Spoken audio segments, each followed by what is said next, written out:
I'm Steven Roy Goodman, host of Higher Education Today, a production of the University of the District of Columbia. Welcome back to the education program that connects you to contemporary issues, people, and institutions involved in the world of higher education. Today we'll be talking about teaching creativity. But first, we're going to see a clip from The Creators, a film that examines the self-expression of musicians and visual artists. In the apartheid era, without music, millions of people could have died because it was the only thing that they were holding on. Come on! Come on! Who taught you to hate yourself? This blue-eyed man. Come on! You have all the political heroes who are like, now, you know, the struggle is over. And you're like, are you serious? Are we seeing the same thing?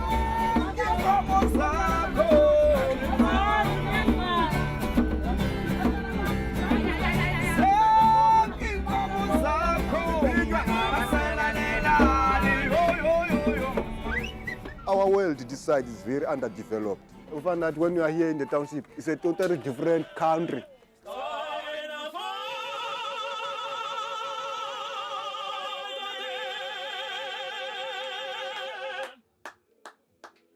I believe so deeply that my singing is my passion and my voice is my food, and I'll sing for my living.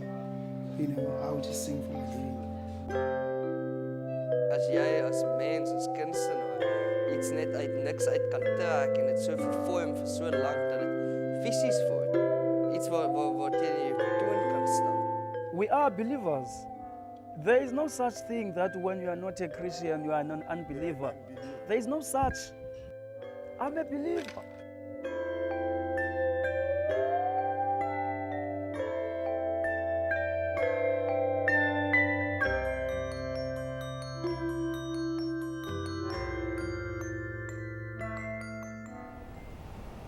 Our guests today are Fred Lazarus IV, who's the president of MICA, the Maryland Institute College of Art. Fred has been president of MICA for 35 years. Drew Shields is a Bachelor of Fine Arts candidate at MICA. Drew received a visual arts scholarship through the Scholastic Art and Writing Awards. And Laura Gamse is a documentary filmmaker in New York. Laura directed and produced the film that we just saw. Welcome to all of you. Thanks. Pleasure. Well, Fred, maybe if we could start with you, since you were a college president. Why should someone go to an art school to learn creativity? Or can we even learn creativity at a school like MICA? Well, I think that, I'm not sure you teach creativity. I think you can create an environment and you can create a situation which fosters creativity and where students can continue to develop their creative abilities. And I think that one of the things that empowers creativity is giving them the skills they need in different disciplines to be able to express their creativity and to really foment their ideas. But you also have to have a strong academic program so that you really cultivate the ideas that are behind that creativity as well. So it's really a combination. I think that for those who are really interested in being creative artists, the art school do a fabulous job of making that happen. But why wouldn't a student go to the University of Michigan or to a liberal arts college that is more traditional? Well, I think that one is that we have tremendous resources and a great faculty. We have hundreds of faculty in the visual arts, whereas at a major university you might have a half a dozen or a dozen faculty in that area. And we also have the benefit of bringing in lots of people who are professionals in the field that you might not have access in other areas as well. So those resources, I think, are a critical part of it. And the curriculum is much more structured to foster their development as artists and designers than would be the case at a university. Fair enough. And Laura, you did not go to an art school. You went to two different undergraduate schools, if I got that correct, got that down. Yeah. Do you regret that you didn't go to film or art school? Sometimes. I mean, late at night when I'm working on some technical difficulty and I wish I had a whole, slew of contacts who I could call up and ask about Final Cut Pro or whatever it is that I happen to be doing, then I wish that I had gone to an art school or a film school. Most of the time, though, I don't regret it. I had such an interesting spectrum of experiences at both schools, Tufts and Pomona, and I was able to research in depth what later became my first film, The Creators. So I wrote my thesis on South African protest theater, and then went to South Africa and made a film on activist art and subversive art in South Africa. So all of that research from my undergraduate work went into then creating the film, and I was able to work with a lot of film students and art students in making the film. Well, let's say you had more access to students like Drew, and we're going to hear from Drew in a second, but let's say you had more access to students like Drew when you were putting the film together. How do you think your film would have been different? Wow, what a question. I did, every student like Drew I would meet anywhere, I would immediately latch onto and say, let's trade phone numbers, let me show you some of my footage, let's get together and you know, maybe we can work together. And I worked with almost exclusively students who had gone to art school and film school. So luckily I was able to tap into those networks. And then on the other side of it, I was able to speak with many academics, professors who had been researching the broader aspects of what we were looking into, the impact of art in various social movements around the world, and especially during apartheid, protest art during apartheid. And so I think both of those sides coming into the film made it a great film. What it would have been like had I gone to art school or had I worked exclusively with art students and not had the other side, it's hard to imagine. It probably would have been a little bit more beautiful. But who knows, a lot of people do compliment the cinematography, which was done by a film student. Fair enough. And Drew, you decided to go to art school. You could have gone to any number of schools, but you decided to come to MICA because you had a scholarship. And what attracted you to art school and or MICA in the first place? Well, art has always been something that I've been really interested in. It's early in high school, we saw these portfolio day presentations where colleges came in and presented their schools and student work from their programs.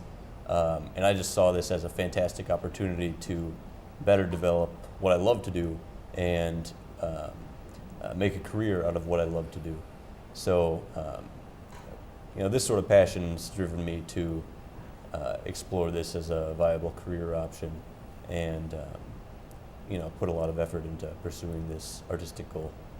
Well, you mentioned a viable career option. I assume that everybody's got one kind of cranky uncle in their family somewhere. Do you have a cranky uncle that says this is not a viable career path and why don't you learn to be an accountant? I don't want to offend my cranky uncles. No, I'm joking. No. My family's been real supportive. I think the path that I'd like to go down is a little more of an applied arts route.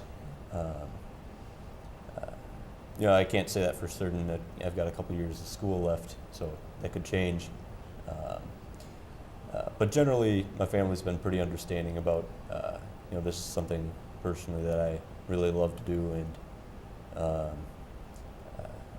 thus far I've done a good job at working on getting support for that economically and things like that for myself. And Fred, I imagine that this is a conversation you have in your office from time to time where you have a relative who comes in and understands a little bit about what a student's doing, but not a lot. I think I think every parent today is very concerned about the career opportunities for their children, much more so than might have been true a generation or two ago, partly because the cost of higher education, whether it's public or private, is very expensive. So I think people are really concerned about this, and rightfully so. And I think it's maybe more true of students going to art school, but I think that students going to a liberal arts college today and majoring in English or history or political science, the same questions are probably raised as well. I mean, the good thing that we have right now is that we're living in a visual culture, and the opportunities for students who are trained in the visual arts in general are probably greater today than probably any time since the Renaissance. I mean, it's just unbelievable the opportunities that exist, the kind of different jobs that are out there, and the entrepreneurial nature of these young people today to take that talent and create businesses and opportunities for themselves that really didn't even exist a decade ago. And so I get excited about it, and we don't have very many alums that starve to death, and they're very entrepreneurial. They do figure out a way to make it work for themselves, and they go on and do unbelievable things. So. Well, speaking of starving to death, but I assume you're implying that some do? No, I say we don't really. I mean, two things they don't do: they don't starve to death, and they very seldom go back and move in with their parents. So. But do You bet. Do you teach courses on the economics of creativity? Well, I think that we're moving to do more of that as students are asking for it. I mean, part of this is a readiness question of students to be able to do that. But we also have a very, very strong career development office that does all kinds of non-academically, non-credit programs around that. Everything from internships to workshops to other kinds of initiatives. And we're actually just starting this year to do some special courses that expand what we've done before in these areas. And certain majors do more than others, and faculty have become very important mentors in that. So whether it's a film program like Laura would be studying in, that tells you everything about how to start your Kickstarter page to how to go out and try to partner with others to raise money, to designers that are telling you about the economics of basically of doing a job. Well, and maybe if I could throw this to all of you, how do we balance the issue of kind of being creative, learning creativity, teaching creativity, and then the constructs of what we have? Like we have X amount of dollars, we have X amount of minutes, we have X amount of a size of a canvas. Which is directing which? Which is forcing which to go in which direction? Why don't you start? You do it every day. Let's see. I mean, I think both affect in both directions. I know a whole lot of people who just graduated from film school who are working in commercials. You get a lot of commercials directors, marketing people. So there are a lot of people who come from the creative field and go into, you could say, the corporate sector and help the corporate sector sell their widgets through our creativity. Then there are other people who are more entrepreneurial and create their own things, which then they have to create a market for. So that market isn't just sitting there, you have to actually make it happen. Both of these, I think, have their own challenges, and these challenges result in further creativity as you try to figure out how you're gonna pay your rent that month. And so it really forces you into figuring out, no matter which path you take, how you can be creative, sustain yourself, avoid selling out, keep creating ideas as well as aesthetic images that please people and draw them into either your film or your piece of art or your widget that you might be advertising. Would you view Drew as selling out if he were to do animation for an oil company? I think that Drew might have the brilliance to do this animation for the oil company in such a way that there are tiny little clues within there which anybody who was not an employee of the oil company would see, but those who were working within the oil company would not see. Therefore, it would get onto the air and convince everybody that we should be riding bikes. I think it's possible. I mean, that's a lot of what you see in South African protest art during apartheid. You weren't allowed to get on a TV show and talk openly about unification. You weren't allowed to make a speech. You weren't allowed to go and speak to a public figure about it. All those things would get you put in jail. So the way that you would communicate your message would be through creativity. You had to think very creatively about how am I going to communicate this option to the rest of the nation, to the majority of people in the nation, without doing it directly and in a way that the government will catch on to. And so there were very interesting instances of artists, performance artists, musicians, street theater, who were able to communicate these messages that everyone heard who was really listening, but the government completely missed because they were so indoctrinated into their own beliefs. But I think the United States in 2013 and soon to be 2014 will be, it's a different place than South Africa was under apartheid.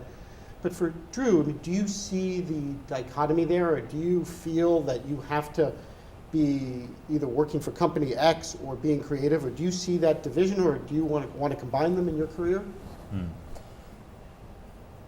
I think a lot of what being creative in a career path is finding your own way to make projects that you get assigned interesting and do your absolute best to make them relevant and just giving your own personal elements to these various projects. Obviously, economic, making a living is really important to this sort of career path. And you do need to work on these sorts of projects, and you can't always cherry pick what exactly you do. But it's important to remember that while you're doing them, you're taking into your own personal take on this sort of project. Fair enough. And Fred, in terms of, you have a number of faculty members who I'm sure are dealing with this both in their personal lives and their teaching lives and their professional lives. How do your faculty members handle this? Well, I think that one of the ways that faculty do it is, in a sense, they teach to give them more time and money to be able to do things that aren't commissioned, so to speak. And I think that's a luxury that academic faculty have in the arts. But I think that whether they're working as applied artists or not, you always have to be sensitive to the marketplace in some way or other.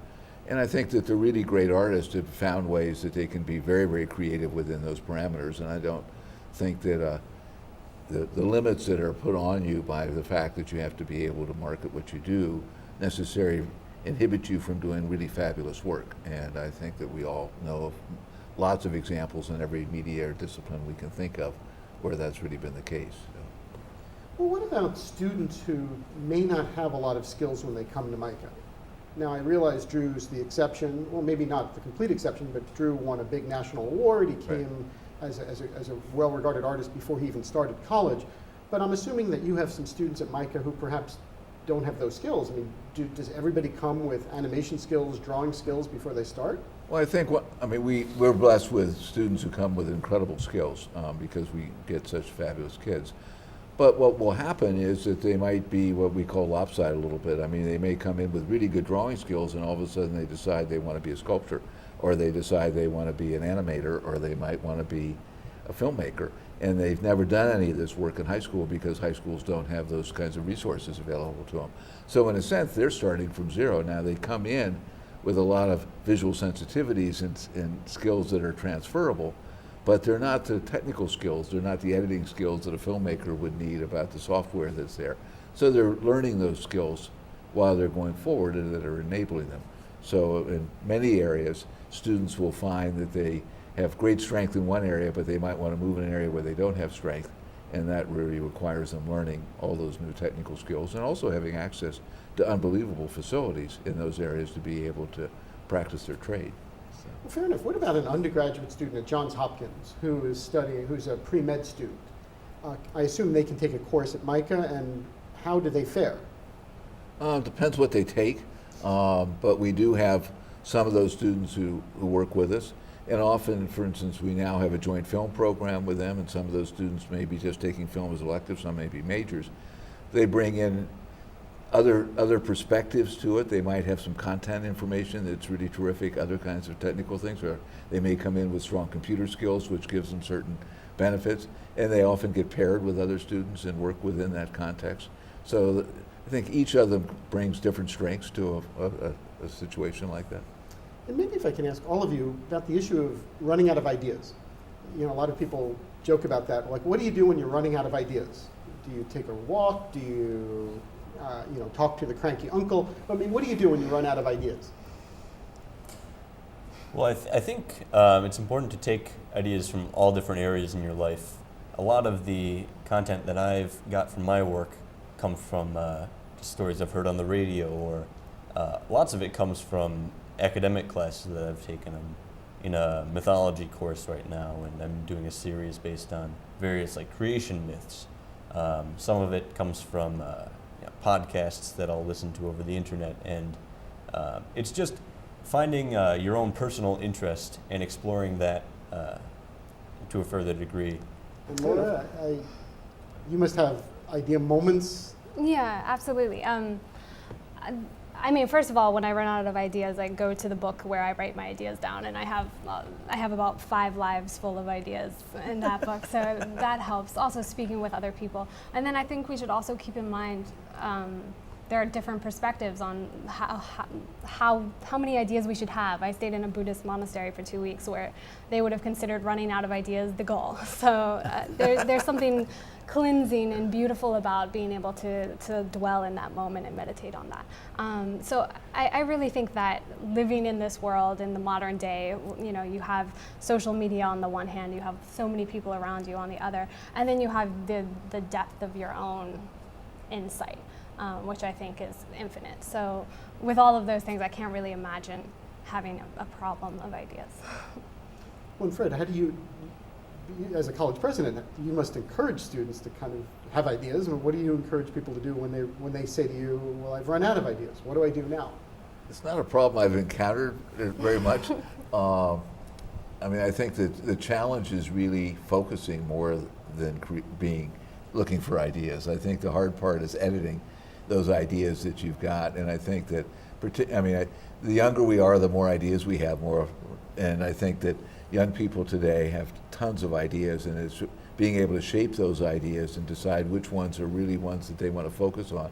And the discipline of taking those ideas to fruition is an unbelievable important part of the educational experience, and that takes huge amounts of effort and time. I mean, the work that it takes to do an animation, which is what Drew wants to do, or film, the hours are endless. I mean, people who are outside the arts just can't even comprehend how much time it takes to make a product which is a relatively short-lived animation or film. And I think that that's the hard part, is being able to hold those other ideas out while you're really trying to take this to the point, and recognizing that the ideas that you need to move this idea forward are probably what you really need to focus on now. And you got to have a book like Laura has or something where you put these things aside, and sort of like writing notes to yourself when you get up in the middle of the night. Right. But this is interesting because, a lot of people argue exactly the opposite. In the non-artistic world, they argue that, think about all the people who go and speak at corporations, right? And they argue that corporate America and corporate other parts of the world needs to be more creative, right? And therefore they need more ideas. Mm-hmm. But if I heard you correctly just a moment ago, you're basically saying that in your world, the students have plenty of ideas. You're trying to hone the ideas to focus on the one or two that are the great ones and let the other ones just kind of sit in the book. Well, I'm just saying you have to sequence your activities, and the discipline of really refining it to the point that it's really of quality is what's often more of a challenge, I think, for young artists than it is having ideas. And but I think that in society as a whole, our educational system has really drummed down this, and I think it's one of the things that's really wonderful about the best of our educational systems, whether it's the liberal arts educational systems or the art schools, where you really foster that kind of thinking among young people today to really look for new ideas and new solutions to ideas and so forth. And unfortunately, most of our educational system and our testing systems and everything, even our focus today on outcomes, nobody looks at that as an outcome. They look at that as basically irrelevant to the outcomes, which is all a bunch of quantitative information. You ever thought or two about that, Laura? I completely agree with everything you just said. I really do. Beyond that, if you have another question, I maybe have. I got plenty of questions, so I just wanted to know if you agree. No, I was eating it up. I love it. I agree with everything you said. And Drew, any thoughts on that answer? I think it is important to recognize that you can have all of these ideas swimming around in your head or your sketchbook, whatever you use to keep track of them, but it's making something out of them that can often be more important than, you can have all of these ideas in the world, but you need to do things with them. Fair enough. Well, we've only got another minute or two, so I wanted to ask if either of you, or any of you, or all of you, have any last-minute advice that you would like to leave our viewers. Well, I mean, one of the things I think both of these individuals represent for me is the value of this kind of creative voice of artists in our society and what they bring to our world. And they do see things differently, and they basically do put a different lens, sorry about the pun, on what we see. And I think that's really an important part of going forward, and whether we can foster it through going to art school or you foster it through another kind of educational experience, I'm hopeful that our educational systems will encourage that kind of people and thinking about those kinds of issues. I think if you look at the way that those who have major budgets, corporations that have major budgets for marketing are changing their marketing over the past 50 years or the past 100 years, you can see that more and more creativity is coming into it. It's less about telling you exactly what I'm trying to get you to do and more about telling you a story that might engage you and get you to think on your own about what action you might want to take. And I think it's important as those who study creative pursuits, and also for those who employ those who study creative pursuits, to understand the importance of thinking on one's own and incorporating that into our various practices. I would just like to say that if you have a creative interest, or someone you know, I would just urge not to be completely dismissive of this form of an education.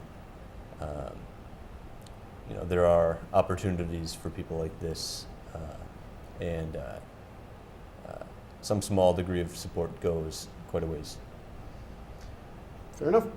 Well, I'm going to thank you all. If you would like additional information about Fred Lazarus, Drew Shields, or Laura Gamse, please visit mica.edu or thecreatorsdocumentary.com or artandwriting.org. If you have comments or suggestions about higher education today, please send an email to our viewer mailbox at highereducationtoday@topcolleges.com. Thank you for watching. We will continue to bring you quality discussions about important matters in today's college and university world. Please join me again for another edition of Higher Education Today. I'm Steven Roy Goodman, and you've been watching Higher Education Today.